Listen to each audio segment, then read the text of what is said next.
Most people don't make significant change in their lives because they've lost the connection to their self. Most people don't make advanced changes in their life because they lost connection to their self. They don't sense themselves anymore. They've prioritized everybody else and everything else for so long, they don't know who they are. This happens, you see this in research over and over. In a divorce, a person wanders out of a divorce and for like 2 or 3 years, they're like, who am I? That one significant change in relationship makes you say, who am I? And they realize they haven't heard their own thoughts and feelings and desires and dreams. I can't help you change unless you start hearing your own thoughts and feelings and desires and dreams again. So what's the advanced stuff? You need everyday moments to connect to your own thoughts, feelings, desires, and dreams. What is that? Well, every single thing we're talking about can become a habit. Connection to self can become a habit. That can be your time to pray, to meditate, to do your ice bath and think about life. You can do, or whatever you have to think about. Like you have to find the time. If we're going to shift your life, there needs to be time in your life to connect with yourself. That might be your warm bath. That might be your daily walk. That might be your workout alone or with headphones. Like, when do you, and please let me be specific, time for yourself is not the same as time listening to yourself. Do y'all understand that? Something got lost with the pandemic in that. You got to take time for yourself. So people put on podcasts and get on ellipticals for 30 minutes and think they had time for themselves. No. You weren't even thinking. You were consuming. Consuming is not the same as listening to yourself. Who follows? Well, Brendon, you don't understand. I meditate. I'm like, what form of meditation? Because most forms of meditation are trying to release a thought pattern. Most forms of meditation are doing a mantra so that the monkey mind isn't going. So what type of time are you spending listening to yourself? This is why, of course, every psychologist in the world and every coach that I know who has any worth their salt, not only do they journal, they recommend journal as one of their first interventions. When you journal and you actually think about your thoughts, feelings, desires, dreams, how you're dealing with life, everything shifts. You can't know yourself and become a better version of yourself if you're currently not listening to yourself. Let me say it again. You cannot know yourself and become a better version of yourself if you're not currently listening to yourself. So to ask my clients to go, show me where you're listening to yourself. You might write this down. Show me where you're listening to yourself. Like where? When does it happen? For some people, it's like New Year's drunk. I'm not judging, I'm just saying. It's a very common thing. Some people, they take a walk on their birthday and they think about it for 5 minutes, but they're really thinking about the future versus themselves. What is your real, true, authentic, loving self saying to you about what you really think and need and feel? Because here's the thing, it's hard to get change in your life if you're so out of touch with yourself. That one hit? It's hard to get change in your life if you're so out of touch with yourself. How are you using your mind today to either make yourself feel great or not? I posted on Instagram this morning. I said, listen, your destiny is ultimately controlled by a decision you already made this morning. Everyone watching this already made a decision this morning.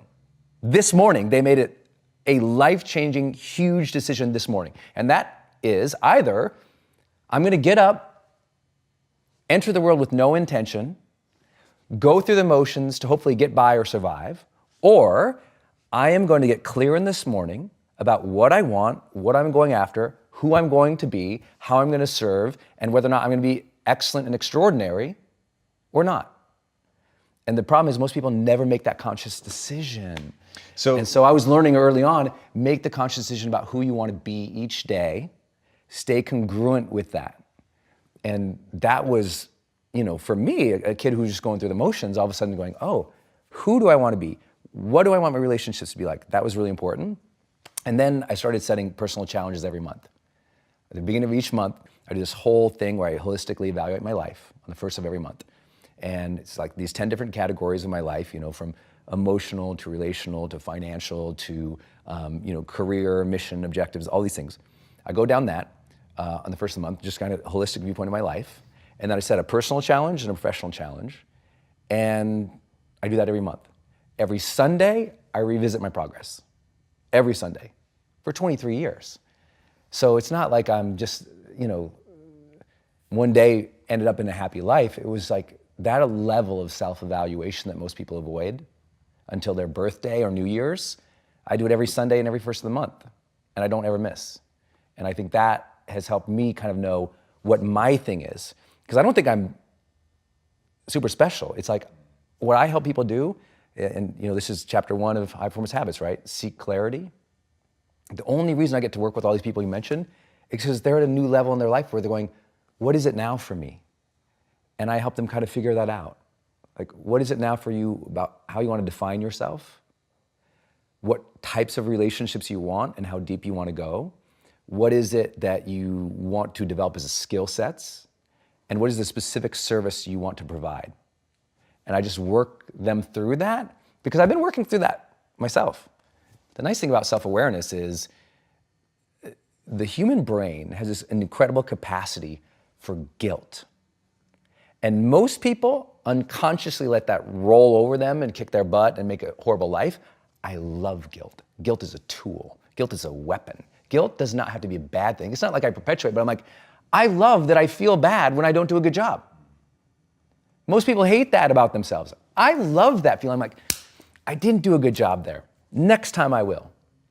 So some people, guilt is discouragement. Other people, it's a signal for learning. To me, guilt is a signal for learning. It is the body and the brain, the spirit, knowing what is right, knowing what is wrong, knowing what's great, knowing what's mediocre. And it's saying, hey, do a little better. Now, if it's translated into a negative impulse, then some people call it guilt. But I'm totally cool with guilt. I think it's good that we feel bad when we do something that is below our standard or that's not right, because that impulse to go, I want to do that better. And that's where people fail in life. Oh, well, my Instagram's not like hers, or, I'm not as famous as him. We have all these comparisons that cause us cortisol or anxiety that shut us down, and then we stop performing our best because we're trying to follow somebody versus just go do our thing. So I identified that's where I'm at. Okay, what's that causing? That's causing that cortisol adrenal drip that I don't want right now. So what do I need to do? And the fastest ways to get yourself back is usually, breath and movement. So I teach this program, High Performance Academy. It's like one of the crowd favorites. On day 3, we have 2,000 people there, and about 40% of the audience is international. So day 3, their jet lag is just whooping them, right? And it's just predictable. I know exactly about 1 in the afternoon, day 3, they start bonking. So I do this breath scaling thing where I teach them to breathe in through their nose, like they're breathing in the ocean, like, and then breathe out, okay? And that's kind of the top level. So we just start breathing normal, and it gets more and more and more and more and more and more intense until you're at the top, and it's literally like, and I sustain that for like 60 seconds. And what it is, it's like a hit of like oxygen, like cocaine to the brain for oxygen. And what Do you it start also getting lightheaded or anything? No, because I've done it so much, right? I don't push myself to get lightheaded. I push myself to fully oxygenate the body. But what you do, as soon as you do that, and the most important thing is, for those who are going to try this at home, you scale up to it, then you scale down to find your regular breath again. And you need to not be standing there with your knees locked. And if you ever feel dizzy, sit down. But I do that, and all of a sudden you feel an incredible amount of energy in your body. Your mind just goes super sharp. And the added benefit of that much oxygen intake lowers cortisol. That's interesting. Right? We know from meditative practices, when we deep breathe, we tend to lower cortisol or lower that sense of anxiety, even if we don't get the full mechanism of the hormone release. Then all of a sudden it's like, I'm in my zone, I'm ready to go. Then I do full body Qigong, which is like a Qigong.